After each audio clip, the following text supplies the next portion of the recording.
America అధ్యక్షుడు Donald Trump ప్రకటించిన వాణిజ్య యుద్ధం బ్రిక్స్ దేశాలైన బ్రెజిల్, రష్యా, ఇండియా, చైనా, దక్షిణాఫ్రికాపై ప్రభావం చూపుతోంది. ఈ యుద్ధం ముఖ్యంగా టారిఫ్ల రూపంలో బ్రిక్స్ దేశాలను ఎలా బలపరుస్తుందో ఈ వీడియోలో తెలుసుకుందాం. బ్రిక్స్ దేశాలు ప్రపంచ ఆర్థిక వ్యవస్థలో తమ స్థానాన్ని బలోపేతం చేయడానికి అమెరికా డాలర్ ఆధిపత్యాన్ని తగ్గించడానికి ప్రయత్నిస్తున్నాయి. ట్రంప్ యొక్క విధానాలు ఈ దేశాలను మరింత ఐక్యంగా, బలంగా మార్చవచ్చు. ట్రంప్ 2024లో బ్రిక్స్ దేశాలు అమెరికా డాలర్ను వదిలేసి కొత్త కరెన్సీని సృష్టిస్తే 100% టారిఫ్లు విధిస్తానని బెదిరించాడు.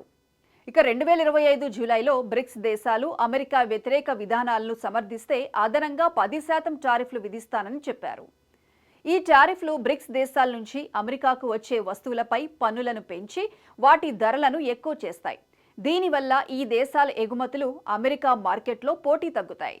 కానీ ఈ ఒత్తిడి బ్రిక్స్ దేశాలను కొత్త మార్గాలను వెతకడానికి పురుగొల్పుతుంది. బ్రిక్స్ దేశాలు 2009లో అమెరికా, పశ్చిమ ఐరోపా ఆధిపత్యాన్ని సవాల్ చేయడానికి ఏర్పడ్డాయి. అమెరికా డాలర్ ప్రపంచ వాణిజ్యంలో 90% లావాదేవీల్లో ఉపయోగపడుతుంది. ఇది అమెరికాకు ఆర్థిక, రాజకీయ శక్తిని ఇస్తుంది.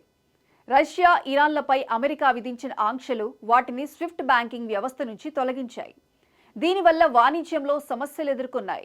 ఈ కారణంగా బ్రిక్స్ దేశాలు తమ స్వంత కరెన్సీలలో వాణిజ్యాన్ని పెంచడానికి, కొత్త చెల్లింపు వ్యవస్థలను అభివృద్ధి చేయడానికి ప్రయత్నిస్తున్నాయి. ఉదాహరణకు ఇండియా 2022 నుంచి రష్యాతో రూపాయలతో వాణిజ్యం చేస్తోంది. ట్రంప్ టారిఫ్లు బ్రిక్స్ దేశాలను ఐక్యంగా మారుస్తాయి.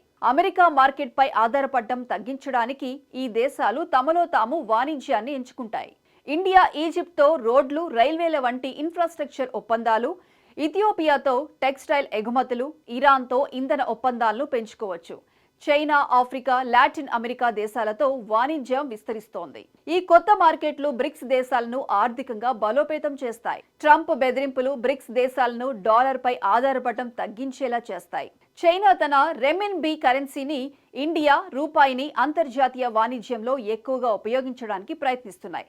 బ్రిక్స్ దేశాలు స్విఫ్ట్కు ప్రత్యామ్నాయంగా కొత్త చెల్లింపు వ్యవస్థను అభివృద్ధి చేస్తున్నాయి.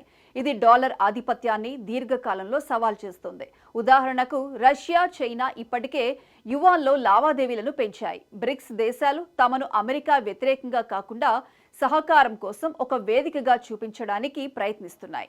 2025 రియో డి జనీరో సమావేశంలో బ్రిక్స్ నాయకులు టారిఫ్లు ప్రపంచ ఆర్థిక వ్యవస్థకు హానికరమని చెప్పారు. ఇండియా, బ్రెజిల్, దక్షిణాఫ్రికా అమెరికాతో సంబంధాలను కాపాడుకుంటూనే బ్రిక్స్లో సహకారాన్ని ఎంచుకుంటున్నాయి. ఇది బ్రిక్స్ యొక్క ప్రపంచ ప్రభావాన్ని బలపరుస్తుంది. ఇండియాకు అమెరికాతో $120 బిలియన్ వాణిజ్య సంబంధం ఉంది. టారిఫ్లు విధిస్తే ఐటీ, ఫార్మా, టెక్స్టైల్ ఎగుమతులు ఖరీదైనవిగా మారతాయి. కానీ ఇండియా బ్రిక్స్ దేశాలతో వాణిజ్యాన్ని పెంచుకోవడం ద్వారా నష్టాన్ని తగ్గించవచ్చు. రష్యాతో రూపాయలతో వాణిజ్యం, ఈజిప్ట్తో ఇన్ఫ్రాస్ట్రక్చర్, యుఏఈతో ఫిన్టెక్ ఒప్పందాలు ఇండియాకు కొత్త అవకాశాలనిస్తాయి. రిజర్వ్ బ్యాంక్ ఆఫ్ ఇండియా రూపాయిని అంతర్జాతీయంగా ప్రోత్సహిస్తోంది. ట్రంప్ టారిఫ్లు అమెరికాకు కూడా హాని చేయవచ్చు. 100% టారిఫ్లు విధిస్తే అమెరికా వినియోగదారులకు వస్తువుల ధరలు పెరుగుతాయి, ద్రవ్యోల్బణం పెరుగుతుంది. బ్రిక్స్ దేశాలు ప్రతీకార టారిఫ్లు విధిస్తే అమెరికా ఎగుమతులు దెబ్బతింటాయి.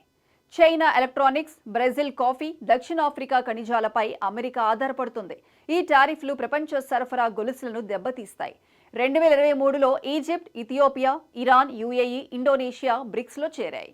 ఈ దేశాలు ప్రపంచ జనాభాలో 50% కంటే ఎక్కువ, 40% ఆర్థిక ఉత్పత్తిని సూచిస్తాయి.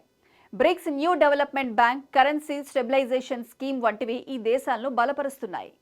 ట్రంప్ టారిఫ్లు బ్రిక్స్ దేశాలను తమ స్వంత చెల్లింపు వ్యవస్థను వేగంగా అభివృద్ధి చేయడానికి ప్రేరేపిస్తాయి.